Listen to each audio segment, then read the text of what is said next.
பஞ்சபூதங்களால உருவானது தான் பார்த்தீங்கன்னா இந்த உலகம்னு உங்க எல்லாருக்குமே தெரிஞ்சிருக்கும். அதே மாதிரி தான் ராசிகள்லயும் பஞ்சபூதத்துடைய தன்மை இருக்கு. அதாவது நீர் ராசி, நிலராசி, நெருப்பு ராசி, காற்று ராசின்னு சொல்லிட்டு ராசிகள்லயும் பஞ்சபூதத்துடைய தன்மை இருக்கு.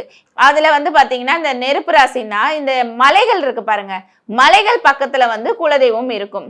இப்போ அடுத்து பாத்தீங்கன்னா நீர் ராசி.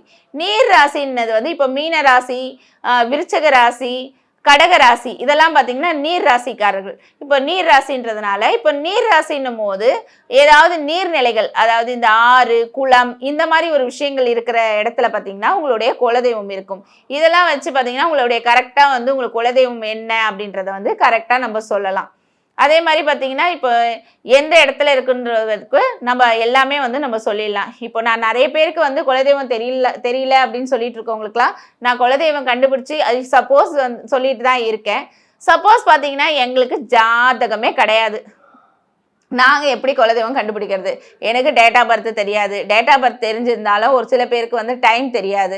ஸோ இந்த மாதிரி நாங்கள் இருக்கும்போது எங்களுக்கு எப்படிமா நாங்கள் குலதெய்வத்தை கண்டுபிடிக்கலாம், எங்களுக்கு ஒரு வழி சொல்லுங்கன்னு சொல்லி நீங்கள் சில பேர் கதறிட்டு இருக்கிறது எனக்கு காதில் கேட்டுட்டு இருக்கு. இப்போ எப்படி பார்த்தீங்கன்னா இப்போ உங்களுடைய குலதெய்வம் யாரு அப்படின்னு தெரிஞ்சுக்கணும்னா அத்தி மரம் இருக்கு பாருங்க. அத்தி மரத்துலேருந்து ஒரு கிளையை உடைச்சி எடுத்துட்டு வீட்டு நிலவாசல் வெளியில வச்சிடுங்க. வச்சுட்டு ஒரு படையல் போட்டுருங்க. அந்த படையலில் பார்த்தீங்கன்னா அவல், பொரி, கடலை போட்டுட்டு ப்ளஸ் ஏதாவது ஒரு சக்கரை பொங்கல் செஞ்சு வச்சுட்டு அந்த ஒரு 3 முக்கோணமாக பார்த்தீங்கன்னா எலுமிச்சை பழத்தை வச்சிடணும். எலுமிச்சை பழம் வச்சுட்டு நடுவில் கற்பூரை ஏற்றிட்டு எனக்கு குலதெய்வம் தெரியல, நீங்கள் யார் எங்கள் குலதெய்வம் நான் கண்டுபிடிக்கணும்னு நான் நினைக்கிறேன், எனக்கு என் குலதெய்வத்தை காமிச்சு கொடுங்கன்னு சொல்லிட்டு ஒரு 48 நாள் வேண்டுதல் வைங்க. 48 நாள் நீங்கள் வேண்டுற வேண்டுதல் பார்த்தீங்கன்னா உங்களுக்கு கண்டிப்பாக நிறைவேறும். அது ஏன் எப்போ பார்த்தாலும் 48 நாள் வேண்டுங்கன்னு சொல்லி சொல்கிறீங்க, ஏன் 10 நாள் வேண்டக்கூடாதா, 15 நாள் வேண்டக்கூடாதா அப்படின்னு சில பேர் கேட்டுட்டு இருக்கீங்க.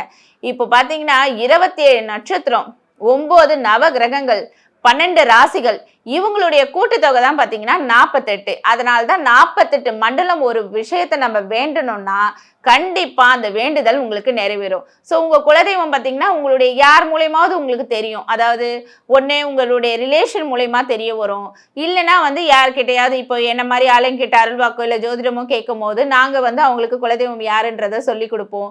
அப்படி இல்லையா நீங்கள் அந்த இடத்துல தேடி போகும்போது இல்லை உங்கள் கனவுல காட்டுவாங்க. ஒரு சிலருக்கு கனவுல காட்டும் போது நீங்கள் அங்கே இடத்த போய் பார்க்கும்போது கண்டிப்பாக அந்த குலதெய்வம் அங்கே இருக்கும்.